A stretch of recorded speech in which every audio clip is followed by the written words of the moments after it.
My guest today is John Cho. John is Vice President of Partnerships at the Kaya DLT Foundation, which is a non-profit organisation established, I believe, to help accelerate the Kaya blockchain's global adoption. Welcome to the show, John.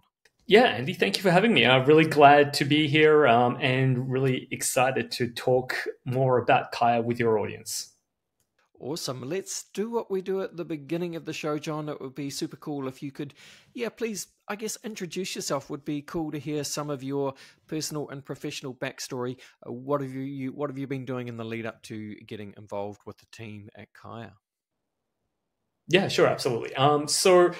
My crypto story, it's unique in the sense that I've been around for a while, but not really unique in the sense that there are a lot of people like me. I got involved in crypto back in probably 2013, 2014. So I was actually pretty early to the scene. And like everyone else back then, it was just like an enthusiast thing. So I had my day job, which was at a global marketing agency as a part of the LG group. So I was actually leading the data marketing efforts for LG globally. So I was traveling all over the place, and I was actually in New York in 2013, and I read a Wired magazine article about Bitcoin, and that's where kind of like my interest got piqued. So I've been involved in crypto in some form or another since 2013, probably early 2014.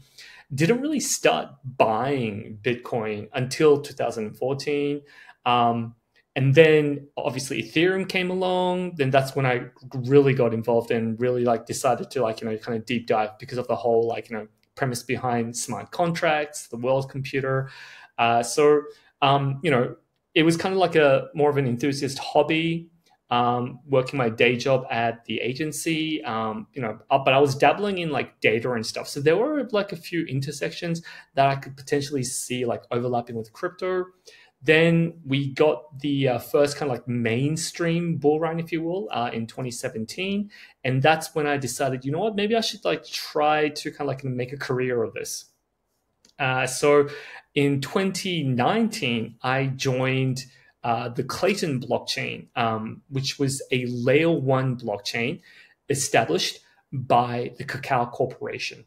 Now, for the members of your audience who are not familiar with Kakao Corporation is the company that is responsible for running Kakao Messenger, which is the de facto dominant messenger in South Korea. So for example, I would say most of your audiences, they probably use Facebook Messenger or WhatsApp. In South Korea, the entirety of the 54 million population uses KakaoTalk and solely KakaoTalk. So it is a massive company and a massive business. And they launched their own layer 1. So I joined the organization as one of its early members, originally in a marketing role, considering my marketing background.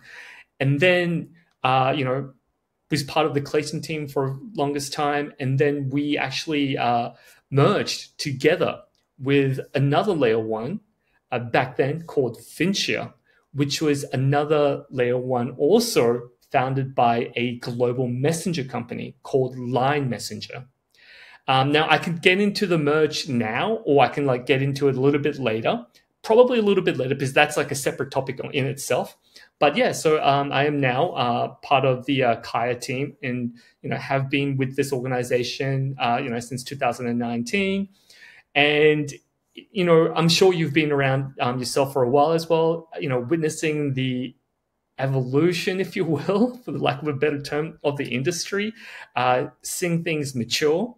Other aspects I did not expect to come up. It's been a wild ride, and I'm sure the kind of the speed and the momentum that we're seeing right now will only accelerate as we see more regulatory clarity, adoption around kind of core primitives and infrastructure and technologies like stable coins.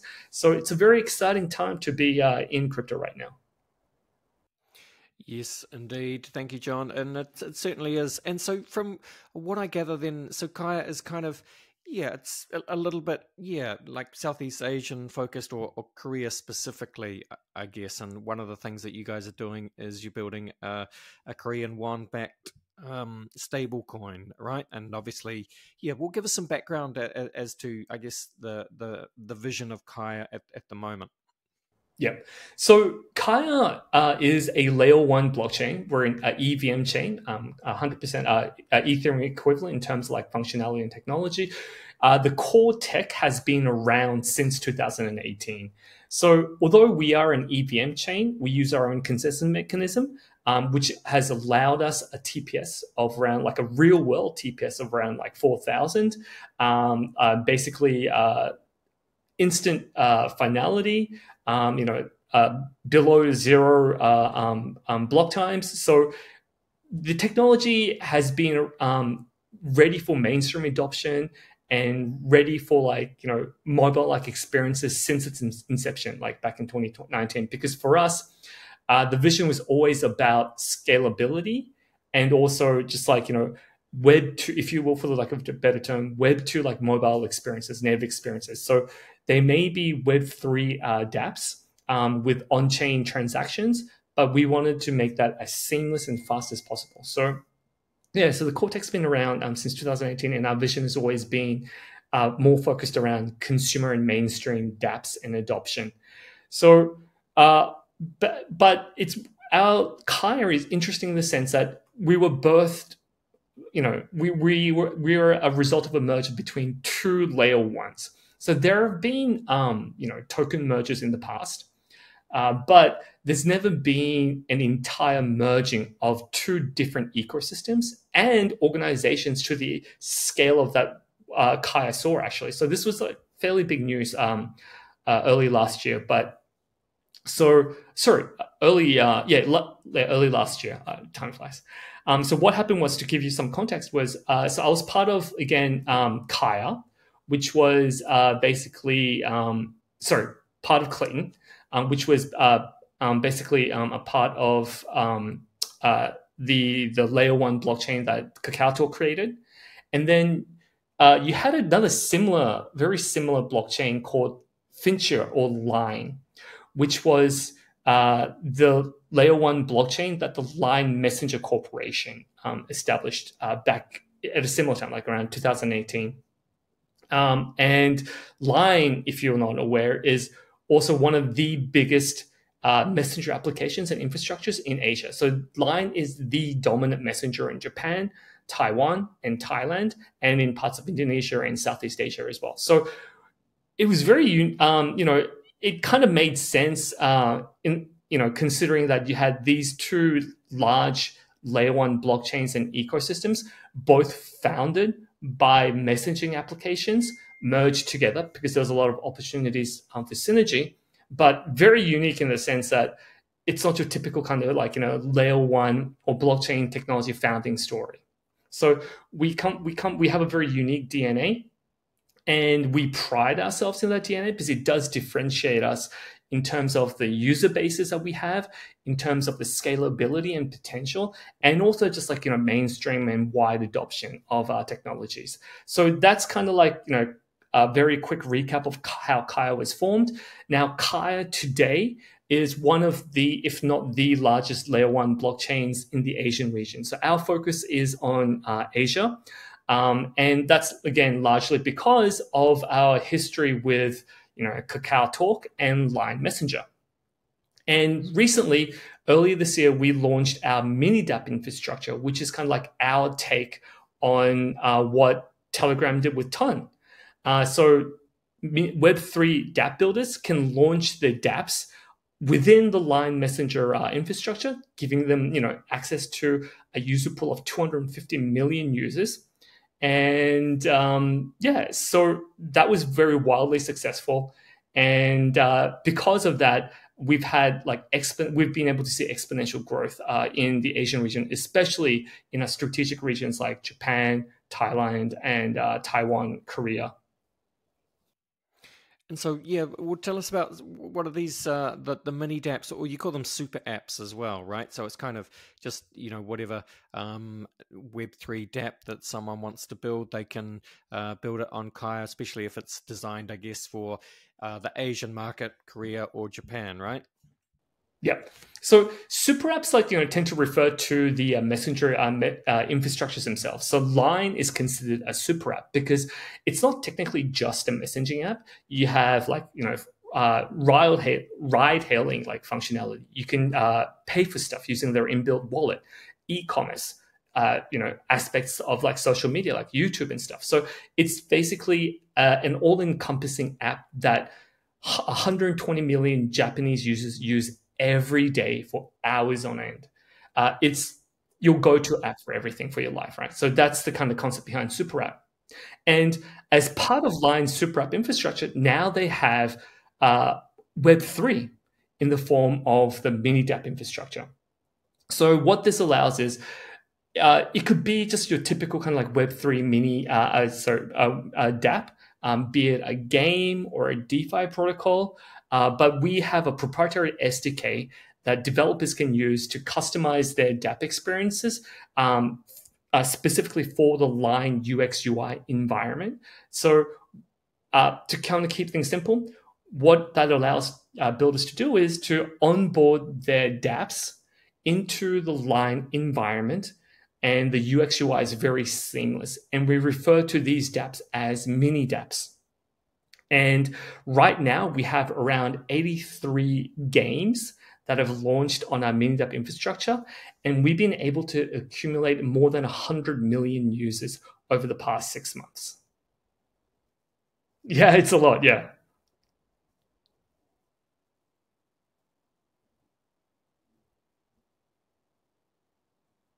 Yeah. So, I mean, there are a lot of games. Right now, the majority of the mini dApps that are live on the mini dApp infrastructure are games, like I said. And just to provide some, some interesting context behind that is it was a conscious decision to launch the mini dApp infrastructure with games because the core audience that we're trying to target here isn't necessarily existing Web3 or crypto users. The audience that we're trying to target with our mini dApp infrastructure are existing Line Messenger users. And there's a couple of reasons why we're doing that. Number one is, again, our goal has always been to onboard mainstream Web2 users into Web3, because even now, although crypto has slowly, basically, really embedded itself into kind of like society, it's still not really what you would call mainstream. Majority, like 90% of the consumers are still on the Web2 side. So Line 2 having 250 million Web2 users, the goal was to onboard them. Now, in order to onboard a user into unfamiliar territory, the best way to do that is to provide them with experiences that are familiar to them. So you don't want to, create like a blocker for entry by having like a complicated UX UI, or presenting them with concepts where they have to go through like a learning curve. So that's how we actually started with games, because there is no learning curve for games because people are familiar with it. It's a category and vertical that users already have an affinity for, so they can just jump right in and play these games. So that was kind of like our strategy in why we launched with games. So right now, focus is on gaming. Like I said, 83 games that are live right at the moment. I can mention a ton, but there are games like Bombi, Elderglade, Boxing Stars, across all different kind of varieties, RPGs, action games, puzzle games, and so on. So the kind of typical games you would see in any app store, right? But these have been wildly successful. And just to kind of highlight a few things. For example, ARPU, which is the metric for basically average spend per user. On the Web2 side, a really successful game would see an ARPU of maybe $100 or something, $200. So that's pretty good though. Like having a user spend on average $200, $100 on in-game items. Bombi, which is the highest grossing game right now within the mini dApp infrastructure, they were seeing ARPUs of $3,000. So users were spending, $3,000 on in-game items. And these items, weren't like NFT. I mean, they weren't assets, right? They weren't NFTs or anything. These were in-game items to enhance gameplay, to enhance experiences. So what that showed us was the users that we have on our platform aren't necessarily interacting with these Web3 games to, like, for example, farm airdrops or anything like that. They were there to actually play the games and enjoy the games, and they were willing to pay for them, because at the end of the day, the users that we have on our, within our, ecosystem, they are consumers. They are used for paying things. They're not used to getting paid to do stuff. So that's why we're seeing a lot of Web3 developers. The feedback that's coming in right now is they don't have to rely on their tokens or their tokenomics. They can actually rely on sustainable, steady revenue streams generated by their game and in-game items. And also another part of this is all of this was made possible because of the games themselves.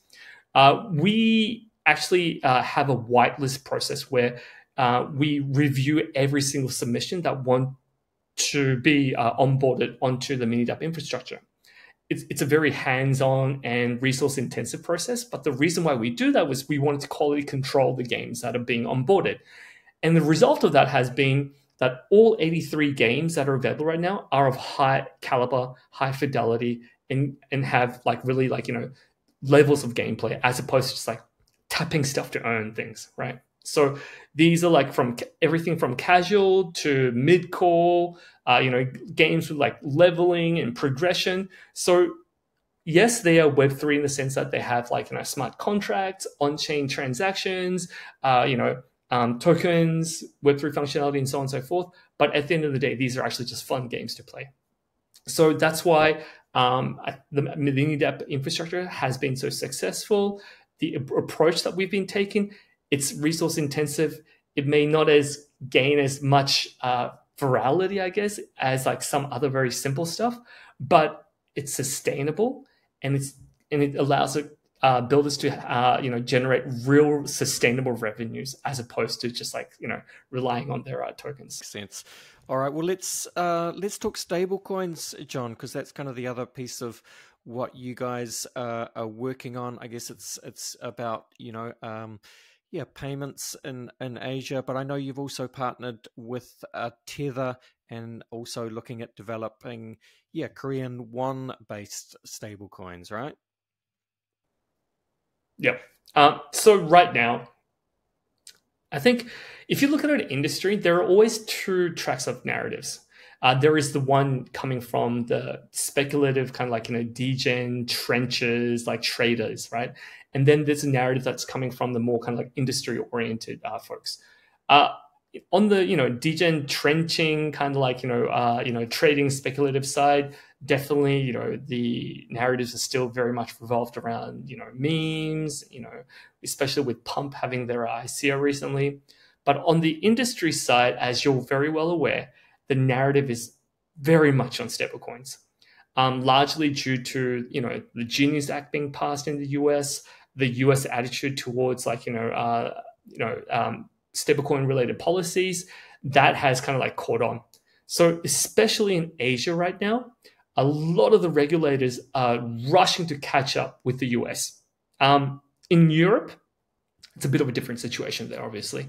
But in Asia, regulators here who were previously bearish against stablecoins and were, I guess, in a way, kind of threatened by what stablecoins potentially represented, are now very bullish on stablecoins and understand that stablecoins are not a threat to existing kind of status quo or existing traditional infrastructure or traditional finance companies, but stablecoins are a means to facilitate composability between off-chain finance, on-chain finance, and even between different countries, right? It's a much more efficient, much more streamlined way of basically connecting cross-border economies than the archaic kind of infrastructure that we have right now with SWIFT and banks and stuff like that.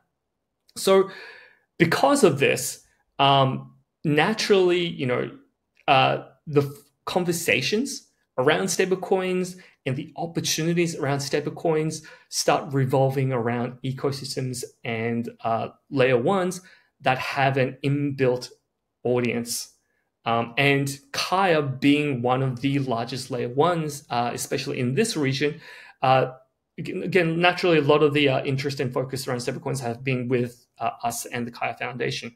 So a couple of things here. We announced about a month ago, maybe a month and a half ago, we announced the deployment of native USDT on Kaya Chain. And that was obviously done in cooperation with Tether. Now, the relationship that we have with Tether is a very special one because we have an agreement where our mission, both our missions, is to facilitate the adoption of USDT in Asia and at a higher level, stablecoins in general. Because in Asia, there is an existing, very well made digital payment infrastructure, right? So Asia is already very much a cashless society. But where there is a need is cross-border digital payment infrastructure. Because a lot of these digital payment infrastructures are concentrated in specific regions, are built for specific regions, and built for specific countries. But the cross-border infrastructure there is still very weak. So that still kind of relies on traditional kind of Swift networks and infrastructure and stuff, which is kind of in contrast to the experiences that you have domestically. So countries and regulators are now understanding, stablecoins can facilitate that composability between economies. So there's been a lot of movement in defining and providing clarity around what you can do and can't do with stablecoins and what stablecoins actually are. So, for example, I myself am located here in Seoul, South Korea, and have had direct conversations with lawmakers and regulators who are working around the clock to expedite, legal frameworks and actually pass laws around stablecoins, because there are so many new opportunities around stablecoins. So it's not just about the minting of stablecoins and having that reserve. There's a whole cottage industry around that, right? So there's the infrastructure side, where you have to provide the DeFi kind of protocols that you can kind of have establish LPs for. Because at the end of the day, stablecoins are tokens, so you need liquidity and able to in order to be able to transact these and swap these. And most importantly, the biggest kind of need here is distribution channels. So there are hundreds of millions of people in Asia who transact cross-border every single day, especially in countries Japan and South Korea, Taiwan. There are a lot of actually, for example, foreign workers from the Philippines, from Thailand who work in South Korea and Japan and Taiwan, and they are actually already using, for example, Tron USDT to send money back to their families. So there's actually a massive business, I think a lot of people in the English-speaking side aren't aware of, where you have, wallets like Gcash, which is the biggest payment wallet, e-wallet in Philippines, generating millions in revenue just from these kind of cross-border remittances. So yeah, I mean, we're having these holistic conversations around the industry itself. But to go back to your point around the Korean stable one, I mean, this is our home turf to an extent. So like I said, we've been meeting with regulators. I mean, I can't reveal any specific dates or milestones yet, but what I can tell you is there is a lot of excitement around the potential for a Korean won stablecoin. And so we are speaking with a lot of partners across the entire gamut and across different industries on how we can make this a reality. Because one interesting thing that I think I'll share with you is there's a lot of interest, especially from the traditional finance industry and from regulators around stablecoin, but there's a distinct lack of understanding on exactly how stablecoins work and what they can do. So initially, a lot of the TradFi focus was on minting, providing infrastructure and reserves for minting stablecoins, like what Tether and Circle does. But as you're probably aware, Circle recently announced their entire kind of Circle ecosystem, where they're goal is to create basically a crypto-focused neobank. I think that kind of like extended view around like stablecoins is the direction that a lot of like South Korean, industry stakeholders and players are now kind of like realizing, because it's not just about the minting and deployment. Like I said, there's a whole cottage industry around it, like distribution channels, wallets, setting up LPs, infrastructure, DeFi infrastructure. Because at the end of the day, this is all DeFi. So they actually need to set up a DeFi protocol to be able to make all of this work. So yeah, just having a lot of great conversations at the moment, still very high level. Things are being cooked. Can't really reveal them now, but I can tell you all levels of society, if you will, are involved in these conversations, from lawmakers to like, billion-dollar banks to the kind of like, two-man startup. Like, everyone wants to get involved. But the direction here with the Korean government is they want everyone involved as well. So the initial regulation that's probably going to be going into law, into effect, is going to be very democratic in the sense that they're not going to put any barriers or kind of like, any kind of like, harsh requirements in order for a startup or like a small company to enter the stablecoin kind of like, scene. Got it. Thank you, John. All right. Well, look, as we finish up this part of the podcast, just for people listening, whether they're, users in Japan or Korea and they want to learn more about Kaya, or maybe the developers and they want to look at building on Kaya, what is the best place for people to go to find out more, keep up to date with what you guys are building, and yeah, just dive deeper into Kaya? Yeah, absolutely. I mean, first and foremost, please follow our socials. You can follow the main Kaya account at Kaya Chain on Twitter. We have a massive community. So just like, search the Kaya hashtag and you'll see thousands, if not tens of thousands of users tweeting about Kaya every day. In terms of just like really interesting, cool stuff coming up, we have a lot of great news around stablecoins that we'll be sharing very soon. The Kaya USDT native Tether stablecoin is being listed around all the kind of major exchanges at the moment, and we're actually doing a lot of cool campaigns for that as well. So, like for example, some exchanges will offer gas-free Kaya USDT transactions. So keep an eye out. But yeah, at the end of the day, follow our main account at Kaya Chain, and that's where you can get all the latest news. Yes, indeed. And links are in the show notes, listeners. It's time to finish off the episode, John, and we do that, of course, by running you through the very famous Crypto Conversation Hot Take Round. Are you up for it? Let's do it, John. I'm just going to run some questions at you, and I just want you to give me your kind of honest answers, hot take style. You're a talker, so, kind of rapid fire is how we like to do it.